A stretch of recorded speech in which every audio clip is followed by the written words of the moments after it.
Hey, thanks a lot for joining us. This is our final show of the season, previewing two of the biggest games of the season. Myself, Ross, along with Bob Holmes, Arvind Sidhu, and Craig Morraies, will give you all the latest news from Portugal and Germany. As usual, get in touch via social media. You can follow us on Instagram and on Facebook. We're going to start then, guys, with the Europa League final. It's Sevilla versus Inter Milan. It's a Saturday 3 a.m. kickoff. Five-time winners, Sevilla, take on three-time champions, Inter Milan. It's five-time winners because they've also won the old UEFA Cup. But, I mean, it should be called the Sevilla Europa League. Arvin, we saw when they beat Man United in the semi-final that they actually don't mind playing the big boys, and they're pretty good at it. They don't. And really, they're a hard team to beat. I mean, they're unbeaten in 20. Defensively, they're very sound, Ross. In La Liga, only Real Madrid and Atletico had a better defensive record.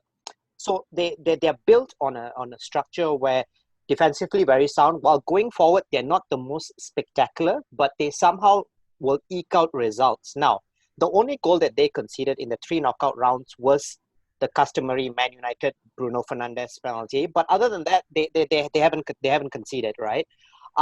This is really Julian Lopetegui's redemption after not working well with Madrid, the debacle with the Spanish job, and another piece that's very important for them. And we will talk about players as we go along on this preview.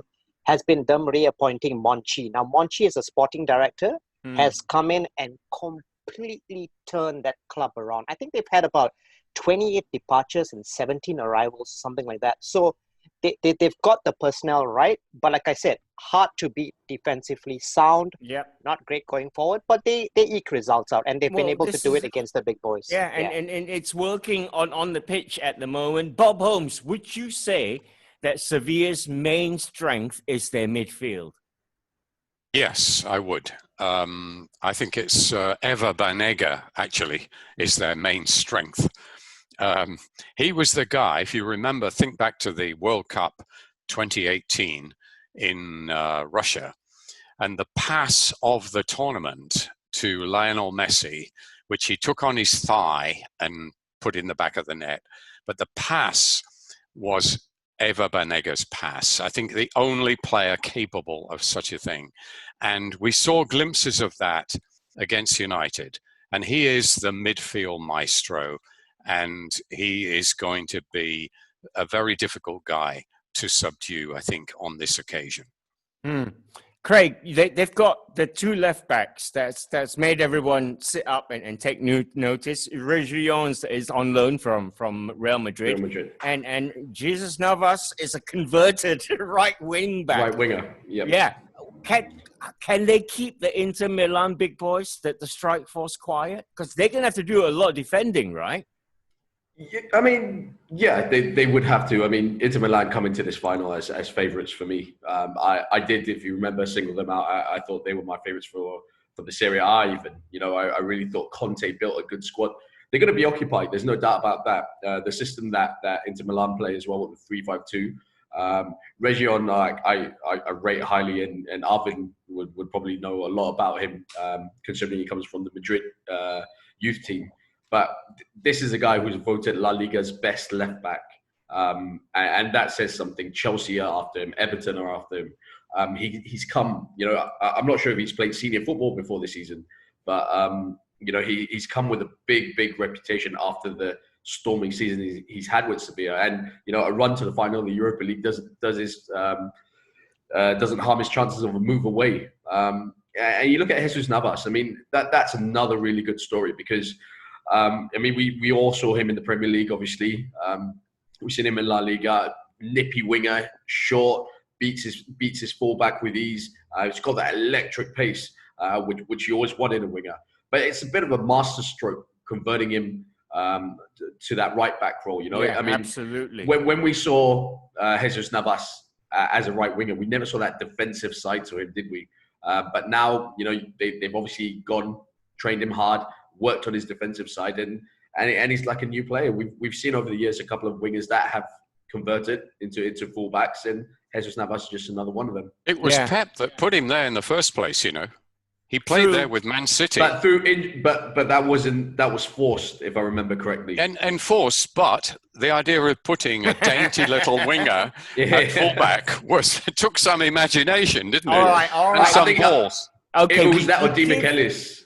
We give Pep some credit then. All right, just a little bit. All right, let's take a look at Inter Milan then. Undoubtedly the favourites going into the tie. Bob, I think for me, I really set up and took notice because you and I predicted that Shakhtar would fare quite well in the semi-final, but Inter Milan totally brushed aside Shakhtar Donetsk, didn't they? I'm glad you said fare quite well. You didn't go as far as to say win. I'm choosing my words cleverly this week. I think Arvin also was rather sympathetic to Shakhtar, if I remember correctly. Quiche as well, I think. Yeah, totally outclassed, weren't they? But no, Inter showed their class, didn't they? Absolutely steamrolled them. And you have to say, Lukaku, are there any Man United fans who have any feelings of regret now? Do you know what? Or even Everton fans who have regrets? No, I want to pipe in and say that he had to leave Man United to become the Lukaku that he is now, really. But it suits him anyway. Let's not go off point here. Arvin, what's Antonio Conte done right at Inter then? Okay, so Antonio Conte is a really interesting man. I mean, I find him, when you read a lot of interviews of players, they will always talk about the word commitment. This man is just so committed, so driven to get results. But wherever you've looked in the last couple of clubs that he's managed, with Juve, he came in, they were 7th, he got them to the Serie A title. With Chelsea, they were about 10 or 12th, he won them the Premier League. With Inter, he's come so close to Juve. But the thing with him is that he's not afraid to ruffle a few feathers. Now, when they got Diego Godin was supposed to be their cornerstone of that defense. Diego Godin hasn't done it at the early part of the season. He benched him. He benched him for a younger Bastoni, brought him in. Bastoni played well. And now Godin has come in and needed to gain that confidence again. He's brought in the likes of Ashley Young, Victor Moses, unwanted, deadwood at their clubs and playing probably among the best football that they played in the last couple of years. Yeah. So he's a man who I feel that it's Conte's way or the highway, because you know eventually he's going to ruffle a few feathers. He's always got issues with the board. He's always asking for more money. But results-wise, he has delivered. Not in the most attractive fashion of doing things, but he gets it done. So if you follow the Conte style of doing it, it will get you to where you need to get. Now, this is with Inter, really. So again, I've always talked about Inter having that mindset, that blockage mentally. Can they get to that final line? But this is what they brought him for. So it's going to be a really interesting final, Ross. Yeah. I mean, Craig, everyone's talking about Lukaku, Ashley Young, and rightly so. But there's Lautaro Martinez up front, who, let's not forget, is pretty handy. And the young signing they got from Cagliari, I think it was Barella. He looks pretty good, doesn't he? In midfield, yeah. For me, I mean, you spoke about the Sevilla strengths, and Eva Banega was pointed out midfield. But for me, for Inter, it's up front. The combination that Lukaku and Martinez, throughout the season, I think Martinez went through a patch where he wasn't scoring goals. But I mean, between the two of them, they just gel so well. They work well together. You always look, when you play two up front, which is really rare these days, by the way. But when you have two strikers up front, it's all about the combination between the two, the relationship that they have. I mean, we've seen, back when we go way back, we've seen fantastic strike partnerships. This has everything to it. My only concern with this is after this final, if that will continue next season, because Martinez is obviously linked with Barca and Man City. But going back to this, I think you look at the strike force, and for me, like I said, that's their strengths. I love Brozovic in midfield. I really do. I'm a big Brozovic fan. I think, in the midfield areas, he makes them tick. He's been there a while as well. And like you said, it's the new signings, the unwanted signings. Conte has his own managerial style. Like you said, Victor Moses not wanted, Ashley Young not wanted. He takes them on board. And, you say what you want about the Serie A, and, it's a slow league and this, that. And, there may be some truth to it. It has improved a lot over the last few years. It really has. Yeah. And Conte, when he took the job, his one thing was to get close to Juve. They could have won the title. It was in their hands. They let it go. They had a few dire results, especially after the restart. But, for me, Inter going to this as favourites. I called it. I called it early on for them to win it, and I'm sticking by that. All right. Bob Holmes, who then will have the edge Saturday morning, 3 a.m., and what do you think is going to happen in the Europa League final? Well, I have to agree. Inter, to me, look favourites. Sevilla have got this great record and everything, but how much can you put into history? We've just heard that they've had a massive clear out of personnel. So, most of those guys have not won this trophy, have they? A few of them have, but, historically, it's like saying, talking about Liverpool or something in the Bob Paisley era. These guys have all gone. They have this record there, and it does mean a lot to the club, but the actual players are relatively new. Most of them are new players, and although they carry this banner of being the Europa League club, it's on the day that counts. And I see them being inferior to Inter in almost every department. I think only the goalkeeper, Bono, is a better keeper than Handanovic. And I think, Handanovic got the experience, but Bono's performance against United, if that's anything to go by. I thought really annoying, I thought, Bob, that was. He's some keeper. And they've got Banega. But apart from that, I don't think this is the best Sevilla side we've seen. They've had better teams. So go on then, give us a score. Inter by how many goals? I think by a couple of goals. I think Inter are clearly superior. Okay. I would say by 2 goals. All right. Arvind Sidhu, you're gonna edge towards Sevilla, and you're gonna tell us why, aren't you? Okay, I'm gonna go against the grain on this one. Okay, so Sevilla, we know the record. Every time they've been to a final, they've won it, right? Eva Banega, we've waxed lyrical about him. It's his last game for Sevilla. He's off to Saudi Arabia after this. He's going to play for Al Shahab. I think he's going to try and do his best to bring them over the line.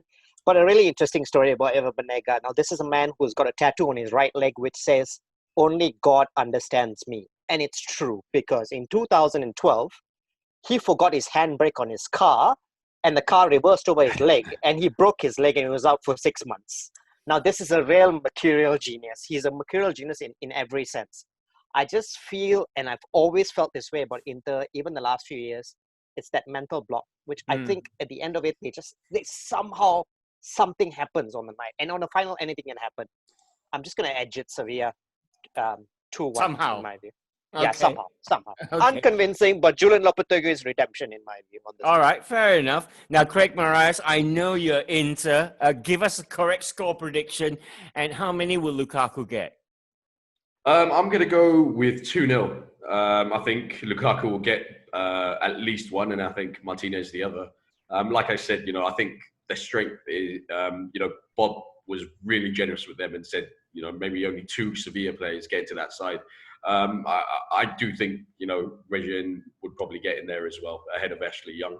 But yeah, I think if you look throughout the squad, Inter kind of win in most departments. 2-0 for me, both strikers to get at least one, to get one each. And yeah, I just can't see anything past an Inter win, really. But this is really the romance of a final, isn't it? The Sevilla president Jose Castro has come out and said Inter has got a budget which is twice the amount of mine, and it's true because they have. Well, they've twice has money. been kind of. I think they've got more than that. They've probably got more, yeah. But Sevilla have gone about their way picking up little gems across Europe with Monchi. So it'll be a nice story. For Sevilla to get as far as they have already, I think is a massive success for them. Yeah. But I think this is just a step too far for them. All right. Brilliant stuff. Your Europa League final then is Sevilla against Inter Milan. It is a Saturday 3 a.m. kickoff.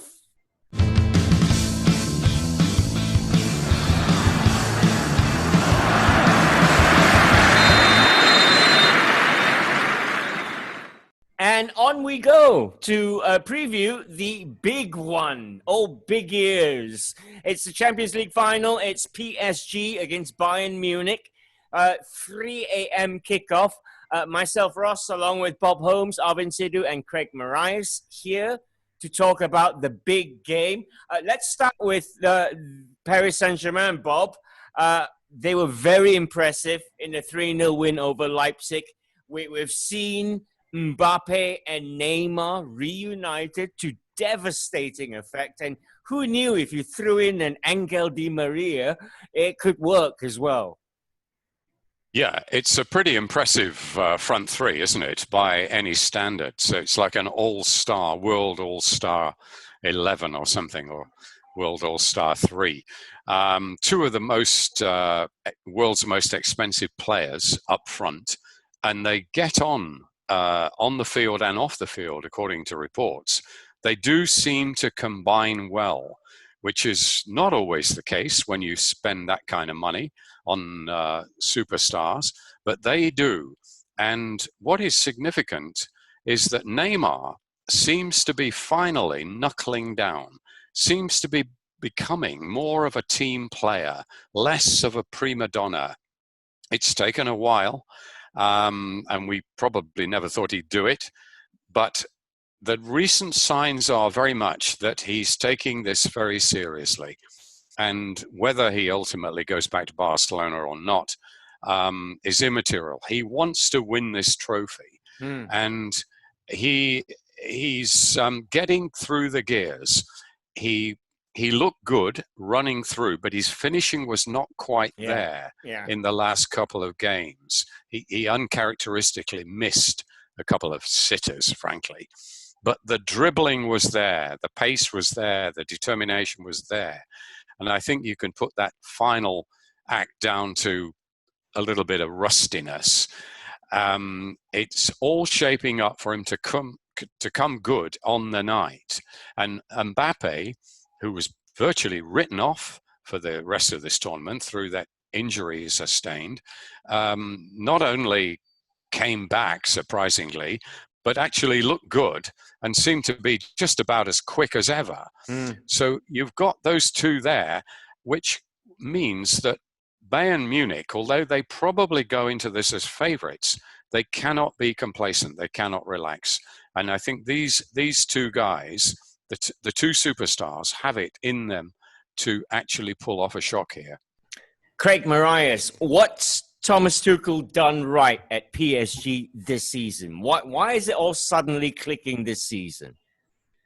Well, clicking is a bit of an exaggeration. I thought they were really lucky against Atalanta. If Mbappe's injury, if he didn't recover in time from that injury, I really don't think they would have beaten Atalanta. Let's not forget, Atalanta were pretty much playing with 10 men towards the end of the game with an injury. They ran out of subs. So, the class of Mbappe added to the fact that Atalanta were effectively down a man, I think managed to see them over the line. So I think there was a little bit of luck, even though I think they were probably the better side throughout the match. They were just lacking that clinical instinct within the team. But go on to the semi-final and they were absolutely fantastic. And it could have been a lot more if Neymar had his shooting boots on. Yeah. What's he done right? I think the biggest thing that he has done to get to the Champions League final, and the biggest thing that he has done, is getting Mbappe fit. I mean, everything else You look on paper, they've got an amazing squad from the back all the way to the front. And for me, the difference that this guy, I think he's 20 years old now, if that, 19 or 20. I mean, he's just an unbelievable footballer who can change a game even if he's 70% fit. And we do know that he's not 100% fit yet. But like Bob said, it doesn't look like he's lost a yard of pace. He beats players for fun. He scores goals. He can do everything in attacking areas. And for me, I mean, when you're playing a team like Bayern Munich in the final, when you're playing at this stage of such an important competition, it's so important to have these kind of players at your disposal. Yeah. Ideally, he would not have wanted to have brought Mbappe on against Atalanta, but he needed to. And the difference there was pretty much immediate. We saw in the semi-final how good he can be. And now come to the final, I just can't wait to see this. And I can't call it, to be honest with you. I know Bayern will go into it as slight favourites, but it's just two fantastic teams going head-to-head. All right. Most serious question now, Arvind Sidhu. Did Leipzig lose the semi-final to PSG because Julian Nagelsmann was wearing this suit? Yes. Oh, the amount of mockery that's been on the net on this one. His suit faded faster than RB Leipzig. His suit should have got a red card.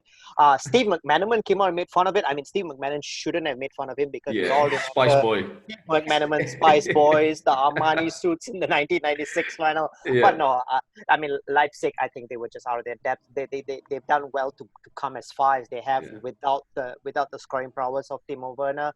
On the night itself, there were mistakes. Peter Golaski in goal made a bad error for the second goal, which is pretty much unforgivable at this level of football. On the night itself, they needed the likes of Sabitzer and Kevin Campbell to press more.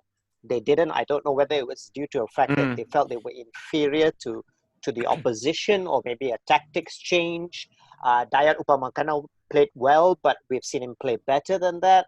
So on the night itself, they were found out because they just weren't good enough to go past that stage. But they've done really well to get to where they have. But we will remember Nagelsmann's suit for a few seconds. Brilliant stuff. All right then. Well, PSG through to the final, and they are going to take on the favourites of the tournament. Bob Holmes, that is what they are. Bayern Munich favourites. They're playing like favourites. They're looking like a well-oiled German machine that's just going to crush you if you're in their way. Yes, well, they certainly crushed Barcelona, didn't they? But they're overwhelming favourites, I would say. I mean, they have been for some time. I think virtually since the big restart, they got a big heads up on everybody when they started sooner than any other league. And I think the Germans were very smart with that. I think that's given them a terrific advantage. So they're well into their season, and they've just gone from strength to strength, and they've dominated everybody. I mean, the only glimmers, I would say, for PSG are in central defense. Bayern are possibly a little shaky. That's the only place on the field. We saw, even in the annihilation of Barcelona, in the first 15 or 20 minutes, Barcelona actually could have scored 2 or 3. They hit the post, and I wouldn't say Bayern were rocking, but they did look a little vulnerable. And that, I don't think that it would have made a fundamental difference to that result, but at least it wouldn't have been 8-2. So there is a weakness there, and as I've said, PSG's great strengths are up front. So you've got Mbappe and Neymar positioned to take on and take advantage of Bayern's relative weakness, in my opinion, in central defense. Elsewhere, I think they're superior, far superior. Yeah, they've really, and they are more of a team than PSG. I think that's well documented. I want to come to you about in the other parts where they are very superior. Lewandowski is scoring for fun. I think he scored 15 now in this year's Champions League. but it is the reinvention of Thomas Muller. He's only 30. He's been overlooked by Joachim Löw for the German national side. The guy can still play football, can't he, Craig? Oh, yeah. His banishment from the German national team is quite, ludicrous, to be honest. Baffling. Yeah, because, you look at what he's done for German football. How prolific he's been, not only in the Bundesliga, but at international level, and it's not easy to replicate. Someone who's not even an out-and-out striker, let's not forget. I'd never class him as, in the Lewandowski mode. Or he's someone that plays between the lines. He's in and around that 10. He can play out wide. But what a footballer he really is. And there was a serious danger at the start of the season when Bayern were faltering. There were question marks, and they almost justified Joachim Löw's decision to not select him for the national team. But Hansi Flick comes in and rejuvenates him as a player, and not just him, the whole team. Yeah. And the job that he has done there is amazing. And some critics will look at it and say, well, look at that team. It's hard to go wrong, but it did. It was wrong, and Bayern were just nowhere near like looking like a footballing team. And then you see the difference that it makes. From Kovac to Hansi Flick, and he makes these guys enjoy their football again. So a few tactical things that he redid, which you see by flying right now. Of bringing Alphonso Davies to the first team, shifting him from a winger to a left back. There's some that even say that he's one of the best left backs in the world right now. He's not even a left back; he's a left winger, which you can see if you really analyze his performances. You can see him in an attacking positions, how good he is, and one-on-one situations as well. But like Bob said, I'll just go on that, and I think that will be Bayern's weakness. They're playing a left winger, left back. He's doing fantastically well. Yeah. Don't get me wrong, but he's got that. You've got a Jerome Boateng who I don't think is 100% fit. You've seen Sula come on for him in the last couple of matches. Kimmich. Is he going to play right back? Is he going to play in defensive midfield? Pavard is still there to come in. Who's not a bad replacement either way they go. So that would be Bayern's weakness for me. And just because of that, I never thought I'd say this, but I think PSG, for me, will just go in as slight favourites. All right, then. Where will the battle be won and lost, Arvin, for you? And what do you think is going to happen in the Champions League final?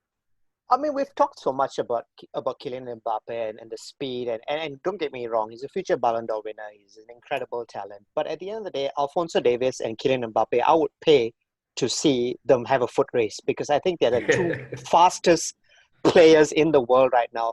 The degree to how Alphonso Davies recovers balls and when he's out of position is absolutely incredible. Bayern defensively are not very sound in the center. They play a very high line. But PSG aren't great centrally in defense either. They've got mistakes in them as well. So at the end of it, there hasn't been a team, I believe, that's gone into a Champions League final as much on form as Bayern Munich has. And in my view, they've got the uncrowned Ballon d'Or winner, Robert Lewandowski. This cup has his name written on it. Just the experience that he has, the way that he's done it. Let's keep in mind, Bayern has taken care of big teams. They've made Chelsea and Barcelona look like amateurs. And like what Craig said, PSG have not had tough opposition so far. They struggled to get past Atalanta. So in that aspect, I just feel that Bayern will take this. It was interesting because I read Manuel Neuer come out and say that he felt this squad that they have is better than the 2013 squad that had Bayern Robben that's some statement, Frank isn't it?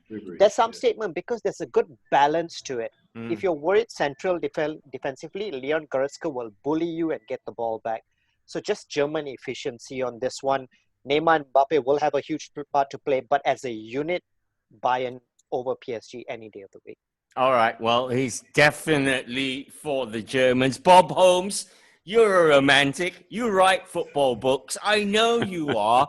And if PSG win it, it will be a romance story. Can you see how that could happen? Well, I disagree a little bit there with the romance. I mean, the big thing about PSG is that they are the nouveau riche club that everybody hates. It's funded by Gulf oil and gas money, and they have no history. In France, particularly, they're despised. They haven't got a following around the world. So I don't think there's going to be too much romance there.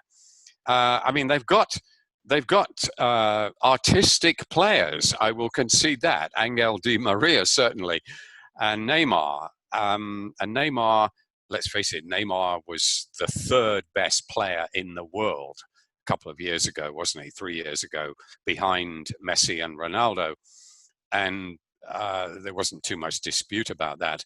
And he got injured and lost his way, but he seems to be coming back. And if he's the third best player in the world, then you've got to take him seriously. So, as I say, there's always a chance for PSG, but I wouldn't consider it a romantic win if PSG was to win out this. of them two, It's built on finance. Bayern, the Hollywood club, German efficiency, you say that, but they've got a guy who was a refugee in a Ghanaian refugee camp as one of their stars.